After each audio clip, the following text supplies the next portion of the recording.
Hello everyone, आप सबका स्वागत है। आरआरबी एनटीपीसी 2024 का अंडर ग्रेजुएट लेवल का मैथ्स का सॉल्यूशन कर रहे हैं, जिसमें 7 अगस्त 2025 के तीनों शिफ्ट के सॉल्यूशन कंप्लीट हो चुके हैं। इनके वीडियोस प्लेलिस्ट पे मिल जाएंगे। आज के क्लास में 8 अगस्त 2025 का दूसरा शिफ्ट का सॉल्यूशन करेंगे। इसका पहला शिफ्ट का वीडियो भी प्लेलिस्ट में मिल जाएगा और इन सब के सॉल्यूशन पहले कंप्लीट हो चुके हैं। इनके वीडियोज़ देखने के लिए प्लेलिस्ट विजिट कर सकते हैं, लिंक नीचे डिस्क्रिप्शन में दिया गया है। तो शुरू करते हैं। उससे पहले चैनल पर नए हैं तो चैनल को सब्सक्राइब कर लीजिए। आगे बढ़ते हैं। पहला सवाल है, किसी वस्तु को उसके वास्तविक विक्रय मूल्य के 2/5 पर, ठीक है, बेचने पर निर्भय को 26% की हानि होती है। यदि वह इस वस्तु को उसके वास्तविक विक्रय मूल्य के 84% पर बेचता है तो लाभ प्रतिशत ज्ञात कीजिए। देखिए, ये क्या कर रहा है कि ये वस्तु का जो ओरिजिनल सेलिंग प्राइस है उसका 2/5 पर बेचने पर इसको 26% का नुकसान होता है। तो हम लोग क्या करेंगे, फ्रैक्शन के नीचे क्या है, 5 है, तो मान लेंगे इस वस्तु का ओरिजिनल सेलिंग प्राइस 5 यूनिट है। तो 5 का 2/5 यानी 2 यूनिट में जब ये बेचता है तो इसे क्या प्राप्त होता है, 26% की हानि। 26% की हानि मतलब इसका सेलिंग प्राइस कितना, 100 से 26 कम, यानी कि 74% इसका सेलिंग प्राइस होगा। तो ये 2 यूनिट का वैल्यू 74% के बराबर होगा।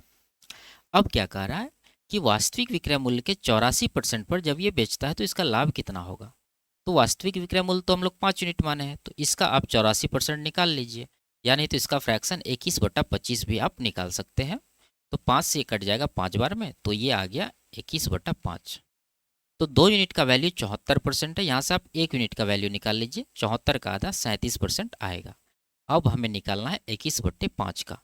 तो 21/5 यूनिट का वैल्यू कितना होगा, 37 गुना 21/5, ठीक है। इतना परसेंट जो है आपका नया सेलिंग प्राइस होगा। तो इसको कटा लीजिए, ठीक है। 5 से इसको डिवाइड करेंगे तो 5 सतह 35 जाएगा, 5 चौके 20। तो ये आ गया 21 सतह 147 इधर पूर्णांक में, उसके बाद पॉइंट के बाद 4 गुना 21 84, यानी कि 8.4। तो ये जोड़ के कितना होगा, 147 8 155.4% इसका नया सेलिंग प्राइस होगा। इसमें आपका क्या होता है, इसमें जो है 100% आपका क्रय मूल्य होता है, कॉस्ट प्राइस, बाकी 55.4% इसका क्या होगा, प्रॉफिट होगा। तो यही चीज़ आपसे पूछा जा रहा है। 55.4 ऑप्शन नंबर 1 में है, ये इसका सही आंसर है। आगे, दो संख्याओं का योगफल 57 है, उनका एलसीएम 812 है, वे दोनों संख्याएं ज्ञात कीजिए। ठीक है। देखिए, अगर ऑप्शन देखें तो सभी का योगफल 57 हो रहा है, तो हमें ऐसा पेयर खोजना होगा जिससे ये नंबर डिविजिबल है। अगर ये एलसीएम है तो दोनों नंबर से डिविजिबल होगा। तो देख लेंगे, पहला ऑप्शन अगर देखें तो ये 3 का मल्टीपल है दोनों नंबर। अगर ये दोनों नंबर 3 का मल्टीपल है तो एलसीएम भी 3 का मल्टीपल होना चाहिए। क्या ये 3 से कट रही है, 8 2 10 1 11, 3 से नहीं कट रही है। इसका मतलब 3 का मल्टीपल जो भी ऑप्शन है वो आंसर नहीं हो सकता, तो ये नहीं होगा। और तीसरा ऑप्शन भी आंसर नहीं होगा। अब दो ऑप्शन है आपके पास, इन दोनों में से कैसे छांटेंगे, आप किन्हीं एक का देख लीजिए। जैसे यहाँ 26 है, 26 में 13, 13 का मल्टीपल देख लीजिए, क्या ये 13 से डिविजिबल है, 13 6 का 78, 3 32 हुआ, 13 से नहीं कटे, इसका मतलब ये पेयर भी छंट जाएगा। एक ही ऑप्शन बचा, ऑप्शन नंबर 4 इसका करेक्ट आंसर हो जाएगा। और बेसिक तरीका आप ए बी मान के बना सकते हैं। आगे, निम्नलिखित में से कौन सी संख्या इसको विभाजित करती है। ठीक है। देखिए, इस संख्या का अगर इकाई अंक देखें तो क्या है, 5 है, तो ये नंबर 5 से डिविजिबल होगी, या नहीं तो ऐसी संख्या से डिविजिबल होगी जिसका इकाई अंक 5 है। तो ये तो निश्चित है कि ये 5 से कटेगी, लेकिन किसी भी संख्या का इकाई अंक 5 हो ऐसा जरूरी नहीं कि वह संख्या इसको काट देगी। जैसे यहाँ 15 है, तो 15 मतलब क्या, 3 बचे 15, तो 5 से तो कटेगी, लेकिन क्या पता 3 से कटेगी कि नहीं कटेगी, तो वो चेक करने के बाद पता चलेगा। तो यहाँ पर ऑप्शन में 5 दे रखा है, तो ये इसका आप आंसर लगा दीजिए एक बार में। ठीक है, ज़्यादा सोचने की आवश्यकता नहीं है। आगे, यदि 81 और 27 का तृतीयानुपाती x है तो x का मान ज्ञात कीजिए। ठीक है। तो क्या होता है, मान लीजिए दो नंबर है a और b, इसका तृतीयानुपाती होता है b² / a। तो ये है आपका a, ये है b। तो यहाँ पर 27 का स्क्वायर करना है, यानी 27 गुना 27, और नीचे आ जाएगा a, यानी कि 81। तो 27 से 3 बार में, 3 से 1 कट जाएगा 9 बार में, तो 9 आपका करेक्ट आंसर होगा, ऑप्शन नंबर 4। आगे, यदि किसी त्रिभुज का क्षेत्रफल 1080 सेंटीमीटर स्क्वायर है और उनकी भुजाएं 5, 12, 13 के अनुपात में है तो त्रिभुज का परिमाप ज्ञात कीजिए। ठीक है, देखिए ये भुजाओं का अनुपात देखकर आपको पता चलेगा कि ये त्रिभुज कौन सी है, समकोण त्रिभुज है।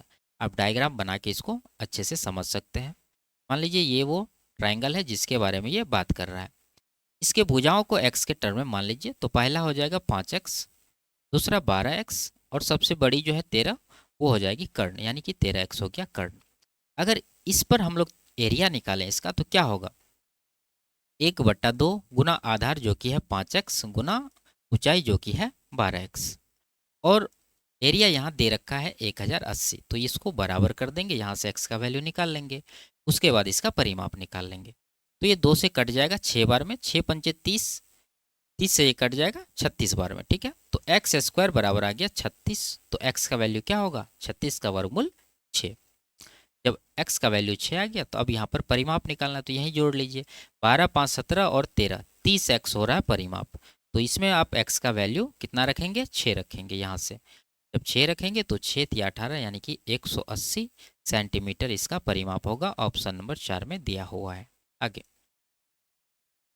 22 फरवरी 2024 को जमा की गई और 23 अप्रैल 2024 को निकाली गई 4000 की राशि पर 6.75% वार्षिक ब्याज दर से साधारण ब्याज ज्ञात कीजिए। ठीक है, देखिए मोस्टली रिपीटेड सवाल है। इसमें क्या करना होता है, सबसे पहले दिन काउंट करना, तब फिर ब्याज कैलकुलेट करते हैं।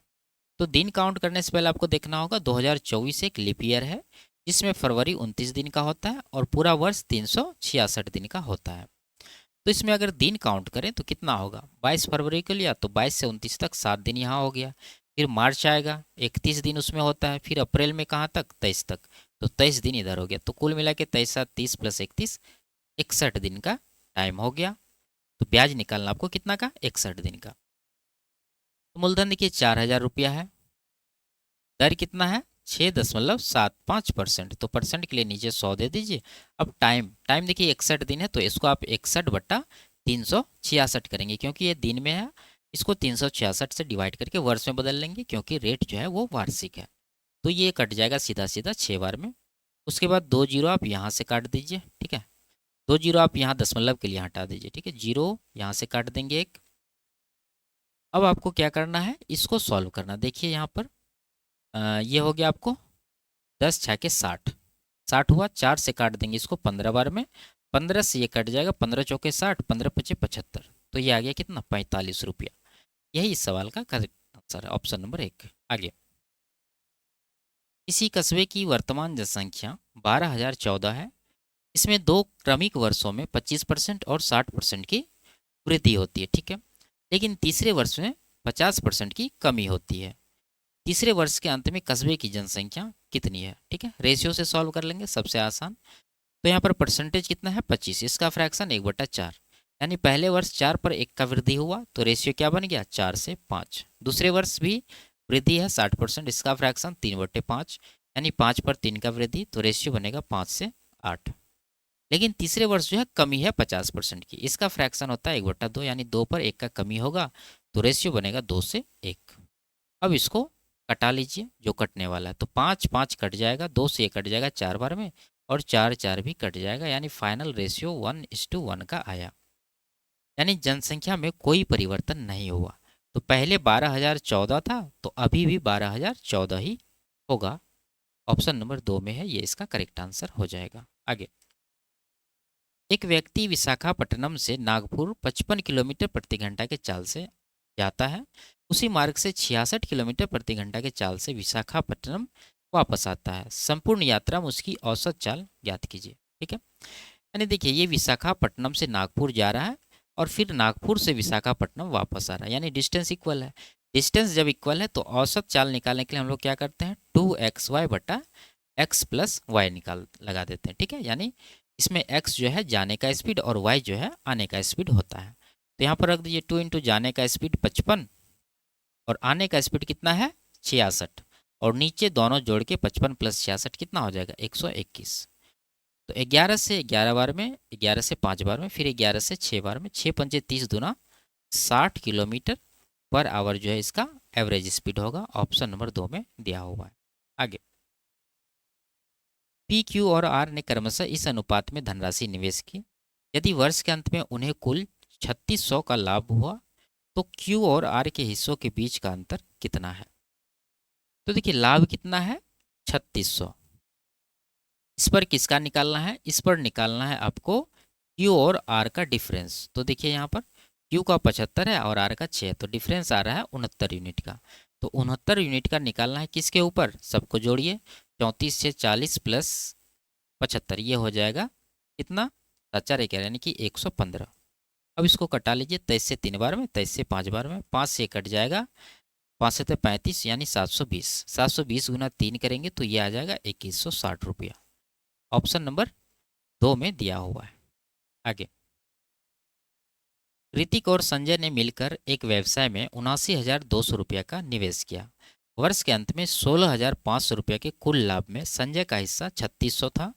उनके निवेशों में कितना अंतर था? ठीक है, देखिए ये कह रहा है कि वर्ष के अंत में, यानी समय दोनों का इक्वल है। समय जब इक्वल रहता है तो जो इन्वेस्टमेंट का रेशियो होता है उसी रेशियो में प्रॉफिट को बांट लेते हैं। और यहाँ पर आप देख रहे हैं टोटल प्रॉफिट है संजय का हिस्सा, यानी प्रॉफिट का रेशियो आप निकाल सकते हैं। अगर प्रॉफिट का रेशियो निकल गया तो वही उसका इन्वेस्टमेंट का भी रेशियो होगा। फिर उसके बाद जो निकालना है वो निकाल सकते हैं हम लोग। ठीक है, तो यहाँ पर प्रॉफिट का रेशियो निकालिए। देखिए संजय को ऐसे लिखते हैं, संजय को मिला है 3600 और टोटल है 16,500, तो दोनों के लास्ट में 2 जीरो है, काट दीजिए। तो संजय का 36 हो गया और बचा ऋतिक। ऋतिक को कितना मिलेगा? 165 में 36 माइनस करेंगे तो कितना आएगा? 129। तो इसको मिल गया 129। तो ये रेशियो जो है ये है इन्वेस्टमेंट का रेशियो। अब टोटल जोड़िए, टोटल इन्वेस्टमेंट कितना होगा यहाँ पर रेशियो में? 129 प्लस 36, ये हो जाएगा आपको 150, 15, 165। जबकि एक्चुअल में टोटल इन्वेस्टमेंट है 79,200। अब निकालना क्या है? अंतर। दोनों का इन्वेस्टमेंट का अंतर देख लीजिए कितना हो रहा है। अंतर अगर निकालें तो 129 में 36 माइनस करना है, तो 29 माइनस कर देते हैं, 100 बचा। फिर उसके बाद आपको 7 माइनस करना है तो 93 बचेगा। तो 93 यूनिट का वैल्यू आपको निकालना है। तो 792 पर 2 जीरो, यानी 79,200 को 165 से डिवाइड कर दीजिए, उसके बाद 93 से गुना कर दीजिए। ठीक है, ये देखिए 165 है, तो 165 ये कट रहा है, 11 से काट देंगे 15 बार में, 11 से 7 2, ये कट गया 7200। 15 से ये कट जाएगा, 15 चौके 60, 15 अट्ठे 120, यानी 480। जब इन दोनों को गुना करेंगे तो लास्ट में 1 जीरो आएगा, उसके बाद 3 अट्ठे 24 का अंक 4 आ रहा है, तो लास्ट में 40 होना चाहिए। एक ही ऑप्शन में आपके पास है, ये इसका करेक्ट आंसर हो जाएगा। आगे, पल्लवी ने एक खिलौना 740 रुपया में खरीदा, उसे 16 रुपया की लागत से सजाया और खिलौने को 558 में बेच दिया। हानि या लाभ प्रतिशत ज्ञात कीजिए। ठीक है, देखिए 740 में खरीद के 16 रुपया सजाने का खर्च है, तो टोटल कितना कॉस्ट प्राइस हो गया? 740 प्लस 16 यानी कि 756। अब इस प्राइस वाले चीज़ को आप बेचेंगे कितना में? 558 में, तो आपको नुकसान होगा कितना? घटा लीजिए, 8 यहाँ पर 9 और यहाँ पर 198 का नुकसान है। इसके ऊपर 756 परसेंटेज निकालना है, 100 से गुना कर देंगे, कटाएंगे इसको। देखिए ये 9 से कट रहा है और ये भी 9 से काटेंगे, 9 दूना 18, 22 बार में 9 अट्ठे 72, 9 चौके 36। ठीक है, 4 से काट दीजिए 21 बार में, 4 से कट जाएगा 25 बार में, तो 25 गुना 22 कितना होगा? 500 प्लस 50, यानी 550 ऊपर हो गया, नीचे 21 रहेगा, तो इतना परसेंट का आपको नुकसान है।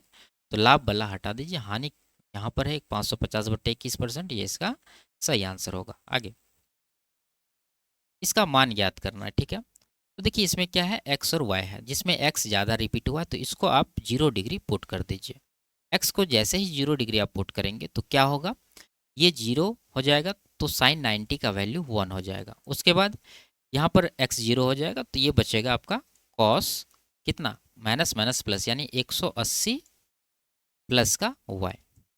और प्लस के बाद ये देखिए जैसे ये 0 होगा तो कॉस 90 बचा, कॉस 90 0 होता है, तो ये जब 0 में गुना होगा तो पूरा ये आपका 0 बन जाएगा। सिर्फ इसका वैल्यू कैलकुलेट करना है, तो ये क्या हो जाएगा? ये हो जाएगा माइनस का कॉस वाई।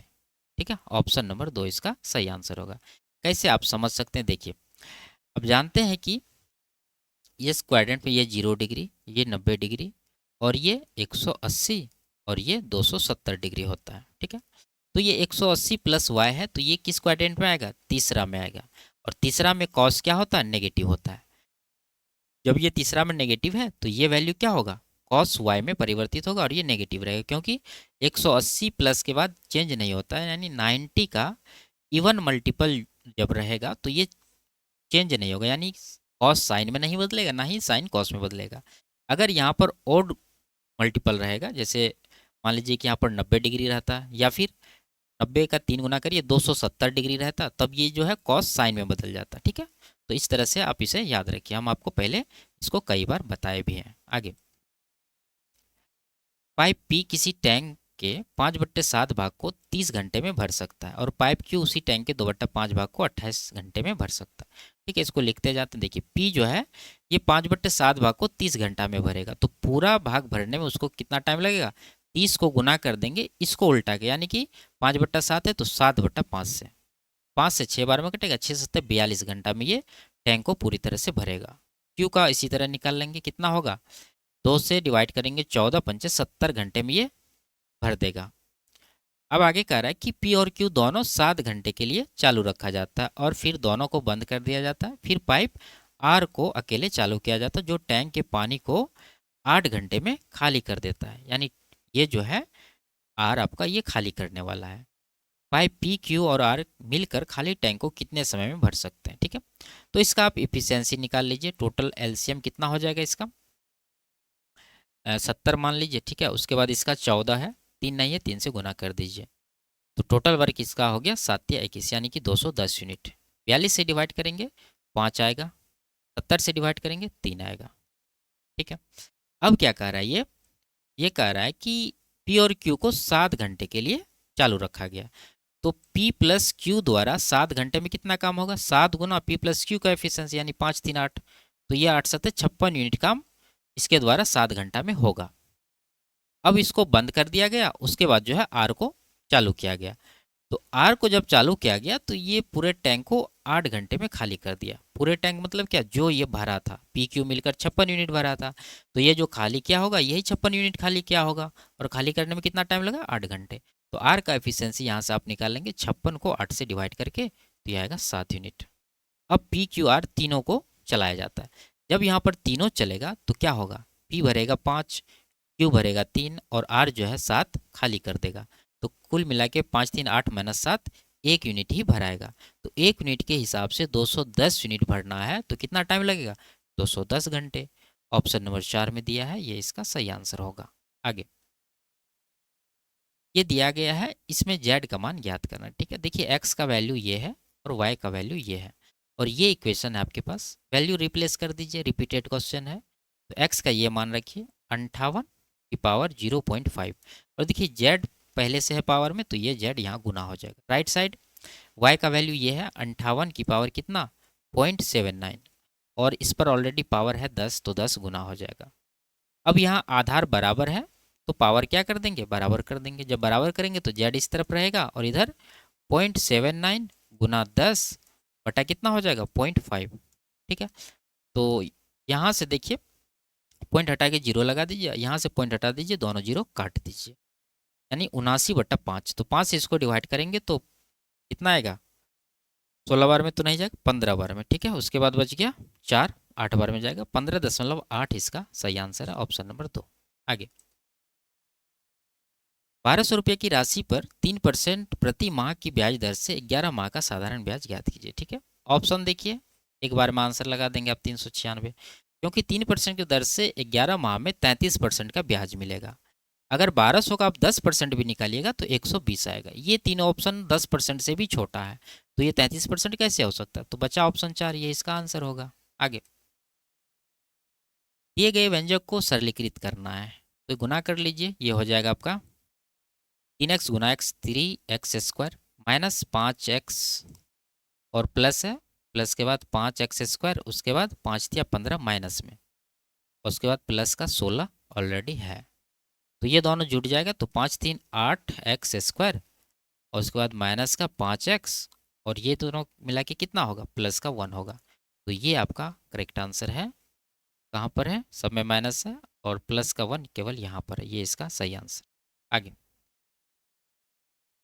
एक बेलनाकार छड़ का बाहरी वक्र पृष्ठीय क्षेत्रफल 3300 सेंटीमीटर स्क्वायर है। यदि छड़ की लंबाई 72 सेंटीमीटर है तो छड़ की बाहरी त्रिज्या ज्ञात कीजिए। ठीक है, देखिए बाहरी क्षेत्रफल दिया है, बाहरी त्रिज्या निकालना, तो फॉर्मूला लगा दीजिए। बेलन का जो कर्व सरफेस एरिया होता है वो होता है 2πRH। तो 2π का वैल्यू कह रहा है 22/7 लेने, इंटू आर निकालना है, और एच दिया है यहाँ पर 72, तो 72 से गुना कर दीजिए, बराबर जो एक्चुअल का एरिया दिया है यहाँ पर 3300 सेंटीमीटर स्क्वायर वो दे दीजिए। अब इसको कटा लीजिए। ठीक है, तो 11 से कट जाएगा 2 बार में, 11 से कट जाएगा 300 बार में। ठीक है, अब ये 2 दूना 4 हुआ, तो 4 से इसको काट देंगे 75 बार में, और फिर कट रहा है यहाँ पर 3 से 25 बार में, और 3 से ये 24 बार में। अब नहीं कटेगा, तो आर का वैल्यू क्या होगा, 25 वहाँ पर है, और ये 7 यहाँ से जाएगा, गुना हो जाएगा, और ये 24 नीचे आ जाएगा। तो 25 सतह 175, उसको 27 से, 27 नहीं, यहाँ पर क्या आएगा 24 आएगा। ठीक है, ये वाला 24, तो 24 से डिवाइड करना है, तो 24 सतह 168, बचा कितना 7, 70 हुआ, 24 दूना 48 लगेगा, तो 7.2 यहाँ पर दे रखा है, ये इसका करेक्ट आंसर हो जाएगा। आगे बढ़ते हैं। विपुल, मोहन और मोहम्मद का औसत वजन 45 केजी है। यदि विपुल और मोहन का औसत वजन 43 केजी है और मोहन और मोहम्मद का औसत वजन 50 केजी है, तो मोहन का वजन ज्ञात कीजिए। ठीक है, देखिए 3 ही आदमी है, ज़्यादा कुछ है नहीं, डायरेक्ट आप गुना करके निकाल लीजिए। अगर तीनों का औसत वजन आपका 45 है, तो टोटल कितना होगा 45 गुना 3, तो 45 गुना 3 करेंगे तो ये आएगा 135। अब देखिए विपुल और मोहन का औसत 43 है, तो दोनों का योगफल कितना होगा 43 दूना 86। ठीक है, उसके बाद मोहन और मोहम्मद का वजन यानी औसत वजन 50 है, तो टोटल कितना होगा 50 का 2 गुना 100, तो ये जोड़ के होगा 186। अब देख रहे हैं कि इन दोनों को जोड़ने में क्या हुआ है, ये जो मोहन है ये मोहन रिपीट हो गया है, इसमें भी आ गया है और इसमें भी आ गया है, रिपीट हो गया, इसका मतलब इसमें मोहन का आयु 2 बार शामिल है और इसमें 1 बार है। तो ये जो 135 इसमें घटा दीजिए, तो मोहन का आयु निकल जाएगा, तो आएगा कितना 51। ऑप्शन नंबर 3 इसका सही आंसर है। आगे, ए किसी कार्य को 10 दिनों में पूरा कर सकता है, बी उसी कार्य को 20 दिनों में पूरा कर सकता है। यदि वे 6 दिन तक एक साथ कार्य करते हैं तो कार्य का कितना भाग शेष रह जाएगा, निकाल लीजिए। ए जो है 10 दिन में और बी जो है 20 दिन में। टोटल वर्क दोनों का एलसीएम 20 हो जाएगा, ये 2 आएगा, यहाँ पर 1 आएगा, तो 2 1 3 यूनिट पर डे दोनों मिलकर करेगा। कितना दिन करना है 6 दिन, तो 6 या 18 दिन, 6 या 18 यूनिट काम होगा। ठीक है, तो 20 में 18 हो गया तो कितना बचा 2 यूनिट कम बचा, और किसके ऊपर टोटल वर्क 20 है, तो 2/20, यानी ये कटाने के बाद 1/10 आएगा। ऑप्शन नंबर 3 में है, ये इसका सही आंसर हो जाएगा। आगे, 195 मीटर लंबी एक रेलगाड़ी 5 किलोमीटर प्रति घंटा की चाल से समान दिशा में चल रहे एक व्यक्ति को 13 सेकंड में पार कर जाती है।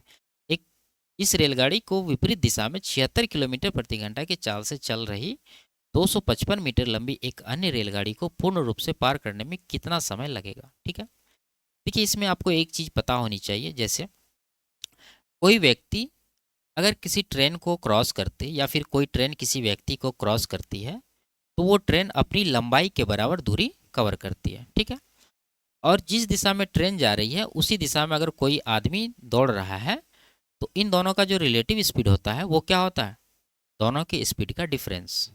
ठीक है, तो यहाँ पर वही चीज़ है, समान दिशा मतलब क्या, जिस दिशा में ट्रेन जा रही है उसी दिशा में ये आदमी भी जा रहा है, तो इसका स्पीड हो जाएगा दोनों का डिफरेंस। तो ट्रेन का स्पीड यहाँ पर नहीं पता है, तो हम लोग मान लेंगे रेलगाड़ी का स्पीड है x किलोमीटर प्रति घंटा। तो दोनों का डिफरेंस लेना है, तो x और 5 का डिफरेंस यानी x - 5। इस स्पीड से 13 सेकेंड में जो दूरी कवर किया जाएगा वही होगा ट्रेन की लंबाई, तो निकाल दीजिए। ये जो है किलोमीटर प्रति घंटा में, इसको 5/18 से गुना करके मीटर प्रति सेकंड में बदल लीजिए, फिर 13 से गुना करेंगे तो ये ट्रेन की लंबाई के बराबर होगा, यानी कि 195। इसको कटा के x का वैल्यू निकालिए। देखिए 13 पचे 65 हो रहा है, तो 65 से ये 3 बार में कट जाएगा, 18 तिया 54, 5 जाके प्लस होगा, तो x का वैल्यू 54 5 59 हो जाएगा, यानी ट्रेन की जो चाल है 59 किलोमीटर प्रति घंटा है। अब आगे कह रहा है कि इस रेलगाड़ी को विपरीत दिशा में 76 किलोमीटर प्रति घंटा की चाल से चल रही इतना लंबी एक अन्य रेलगाड़ी पूर्ण रूप से पार करने में कितना समय लगे। अब यहाँ पर आप एक चीज़ जानिए कि जब दो ट्रेन एक दूसरे के विपरीत दिशा में जाती है, तो दोनों का जो रिलेटिव स्पीड हो जाता है दोनों की स्पीड का योगफल हो जाता है। और जब दो ट्रेन एक दूसरे को क्रॉस करती है तो कितना दूरी कवर करती है, दोनों की लंबाई के योगफल के बराबर। ठीक है, तो पहले दूरी निकाल लीजिए यहाँ पर आप कितना है। पहली ट्रेन की लंबाई 195, दूसरी ट्रेन की लंबाई 255, दोनों को जोड़ के 2 1 3 एक 450 मीटर। ठीक है, इतना मीटर का डिस्टेंस हुआ। अब इस डिस्टेंस को किस स्पीड से कवर करेगा, दोनों का योगफल। तो इसका है 59 और दूसरी ट्रेन का है 76। तो 59 प्लस 76 कर दीजिए, 7 5 12 120 और 15 135। लेकिन ये दूरी मीटर में, इसलिए इसको नीचे वाले चाल को आपको क्या करना होगा, 5/18 से गुना करके मीटर प्रति सेकंड में बदलना होगा। तो 5 नीचे रहेगा, 18 ऊपर चला जाएगा। तो कुल मिला के ये जब आप कैलकुलेट करेंगे तो यही टाइम आएगा सेकेंड में। तो कैलकुलेट कर लेते हैं इसको। 15 से 9 बार में कट रहा है, 15 से 30 बार में ये कट रहा है। ठीक है, 5 से 6 बार में कट रहा है और 9 से ये 2 बार में कट रहा है। तो 6 दूना 18 सेकेंड जो है इस सवाल का आंसर होगा।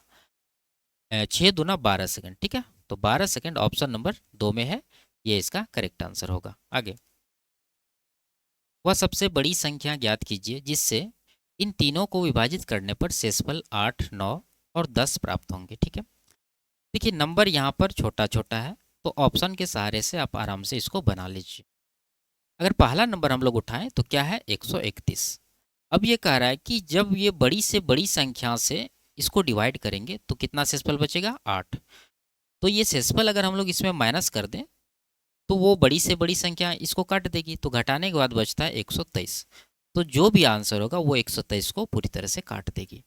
तो ऐसा एक ही ऑप्शन है 41, ये इसका आंसर हो जाएगा, ऑप्शन नंबर 2। ठीक है, आगे, वह सबसे छोटी संख्या ज्ञात कीजिए जिसे इसमें जोड़ने पर प्राप्त योगफल 88 से पूर्णतः विभाज्य हो जाए। ठीक है, 88 से विभाज्य होना मतलब क्या, इकाई अंक सम होना चाहिए। तो इसमें क्या जोड़ेंगे कि इकाई अंक सम आए, 3 जोड़ेंगे तो होगा, ठीक है, 1 जोड़ेंगे तो होगा, 6 जोड़ेंगे तो नहीं होगा, 4 जोड़ेंगे तो भी सम नहीं होगा। तो 2 नंबर है आपके पास। अब इनमें से कैसे छांटेंगे, देखिए अगर ये 88 से विभाज्य है ये नंबर जोड़ने के बाद, तो 11 से भी होगा। तो कोई दोनों में से किसी एक को जोड़ के आप 11 का मल्टीपल चेक कर लीजिए। अगर निकल गया तो ठीक है, नहीं निकला तो दूसरा ऑप्शन आंसर होगा। तो इसमें पहला 23 अगर जोड़ दें, 23 अगर जोड़ दें तो कितना आएगा नंबर, ये आ जाएगा 91 6 9 6। कितना आएगा, क्या ये 11 का मल्टीपल है, 6 6 12 9 21, इधर 9 1 10, दोनों का डिफरेंस देखिए 11 हो रहा है, यानी कि 11 का ये मल्टीपल है। तो 23 इसका करेक्ट आंसर होगा। आगे, पी की वर्तमान आयु का 7 गुना क्यू की वर्तमान आयु से 46 वर्ष अधिक है। 8 वर्ष बाद उस समय क्यू की आयु का 6 गुना पी की आयु के 6 गुने से 24 वर्ष कम होगा। क्यू की वर्तमान आयु ज्ञात कीजिए। इक्वेशन बनाना होगा। ठीक है, देखिए पी का 7 गुना क्यू की आयु से 46 अधिक है, यानी पी का 7 गुना आगे रखेंगे 7p, उसमें क्यू जब माइनस करेंगे तो बराबर 46 आना चाहिए। पहला इक्वेशन हो गया। दूसरा इक्वेशन, 8 वर्ष बाद क्यू का 6 गुना पी के 6 गुना से इतना कम है, तो यहाँ भी पी जो है आगे है। तो 8 वर्ष बाद अगर चलें तो पी का आयु कितना होगा, पी प्लस 8, इसका 6 गुना करेंगे और माइनस कर देंगे 6 गुना किसका, क्यू प्लस 8 का, बराबर दोनों का डिफरेंस 24। ये आपका दूसरा इक्वेशन होगा। इसको थोड़ा सा सॉल्व कर लीजिए। देखिए 6 गुना पी, ये कितना हो गया 6p, और ये 6 8 48, यहाँ प्लस में 6 8 48, यहाँ माइनस में, दोनों कैंसिल ही हो जाएगा, छोड़ दीजिए। यहाँ 6 गुना क्यू करेंगे तो ये आएगा 6 का क्यू। ठीक है, 6 क्यू, राइट साइड 24 है, तो 6 से दोनों तरफ डिवाइड कर देंगे तो 6 6 कट जाएगा और ये 4 बार में कट जाएगा। निकालना किसका है, क्यू का। क्यू का निकालना है तो आपको पी को इलिमिनेट करना होगा। तो पी को इलिमिनेट करने के लिए यहाँ पर 7 से गुना करना होगा पूरा इक्वेशन में। 7 से जब गुना करेंगे तो यहाँ आएगा 7p, यहाँ पर 7q और राइट साइड 7 चौके 28। अब पहला में से दूसरा इक्वेशन को घटा दीजिए, घटाएंगे तो ये हो जाएगा, ये दोनों कैंसिल हो जाएगा, बचेगा क्या 7q प्लस उसमें q माइनस करेंगे तो 6q, राइट साइड 46 में 28 माइनस करेंगे तो कितना बचेगा, 28 8 36 10 40, यानी कि 18। 6 से कटा देंगे इसको 3 बार में तो q का वैल्यू कितना आ गया 3। तो 3 इसका करेक्ट आंसर होगा, ऑप्शन नंबर 3। आगे, एक दुकानदार ने एक टेबल की कीमत 1400 रुपया अंकित की और उस पर 2 क्रमिक छोटे प्रदान की जिनमें से एक 12% है। यदि कोई ग्राहक टेबल के लिए इतना रुपया का भुगतान करता है तो दी गई दूसरी छूट कितने प्रतिशत थी। ठीक है, देखिए इसको बना लीजिए। अंकित मूल्य क्या है? 1400 रुपया। ठीक है, 1400 रुपया पर पहला डिस्काउंट है 12% का। तो 1400 में जब आप 12% इसका घटाएंगे तो 1400 का 12% कितना होगा? 84 दूना 168। ये माइनस करिए तो ये आएगा कितना? 1200, इधर 32, तो 1232। अब इस पर एक और डिस्काउंट देता है जिसके बाद प्राइस क्या हो जाता है? 1133.44। तो ये डिस्काउंट आपको निकालना है। तो आप यहाँ पर देखिए कट रहा है तो काट देंगे, 2 से तो कट ही रहा है, 4 से भी कट रहा है। ठीक है, और 2 2 4 4, 11 से भी कट रहा है। तो हम लोग क्या करेंगे? 22 से कटाएंगे। 22 से अगर इसको कटाएं तो 22 पंचे 110, यहाँ पर लिखते नीचे 22 पंचे 110, 50 13 132 हुआ, 22 छः के 132। इसको अगर कटा दे तो 22 पंचे 110 33 हुआ, 22 एक का 22 जाएगा, 11 बचा 114, 22 पंचे 110 44, 22 दूना 44। 2 अंक के पहले दशमलव यहाँ पर लगा देंगे। कितना का डिस्काउंट है आप देख सकते हैं घटा के? 4.48 रुपया का। इसके ऊपर 56 के ऊपर गुना 100% कर लीजिए। पॉइंट के लिए दोनों जीरो काट दीजिए। ठीक है, और ये 6 अट्ठे 48, 5 अट्ठे 40, ये सीधा सीधा 8 गुना है। तो इसका जो आंसर होगा 8% होगा। ऑप्शन नंबर 4 में दिया हुआ है। आगे,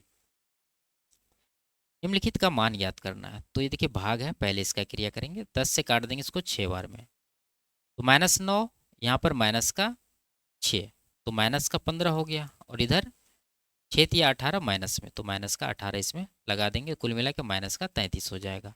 ऑप्शन नंबर 4। आगे, एक संख्या को 80% बढ़ाने पर इतना प्राप्त होता है, संख्या ज्ञात कीजिए। ऑप्शन से बना लीजिए। क्या होगा देखिए, अगर 80% बढ़ाने पर 2790 हो रहा है तो 2790 से बड़ा तो संख्या नहीं हो सकता है।